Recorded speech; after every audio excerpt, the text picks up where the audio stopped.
Maglagay ng cinnamon sa paper towel at magugulat ka sa resulta. Matapos kong malaman ito, hindi na ako nagkaroon ng ganitong problema sa bahay.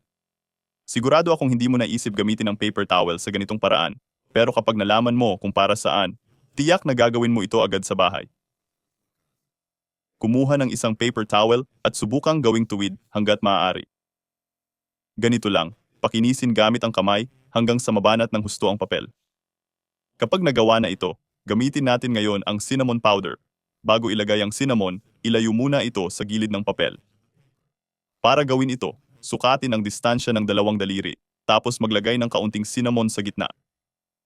Ilagay ito na parang tuwid na linya, ganito. Susunod, kailangan din natin ng dahon ng laurel. Durugin ang ilang dahon ng laurel gamit ang kamay at ikalat sa ibabaw ng cinnamon. Tingnan mo. Ganito ang magiging hitsura nito. Ang kailangan mo na lang gawin ngayon ay i-roll ito ng maayos.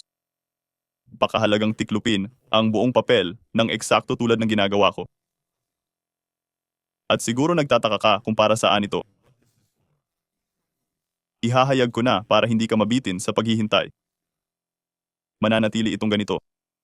Para tapusin, gagamit tayo ng toothpaste. Kumuha lang gamit ang daliri, tapos ipahid sa buong papel. Gumagamit ako ng colored folder, pero kahit ano meron ka sa bahay pwede. Pagkatapos, ilagay ang ating tip sa lalagyan at handa na. Sindihan na lang ang isang dulo. Hindi kailangang panatilihing nasusunog, ulingin lang. Kasi ang kailangan lang natin ay ang usok. Guys, gumawa tayo ng malakas na pambugaw sa bahay. Tama yan. Mabisang pambugaw ng insekto ang cinnamon dahil sa matapang na amoy.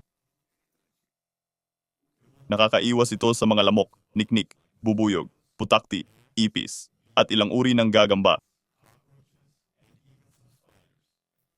Madalas gamitin sa mga bukid at taniman dahil maraming insekto sa mga lugar na iyon. Kaya subukan nyo rin ito sa bahay. Siguradong magugustuhan nyo ang resulta. Ingat kayo at kita-kits sa susunod na video.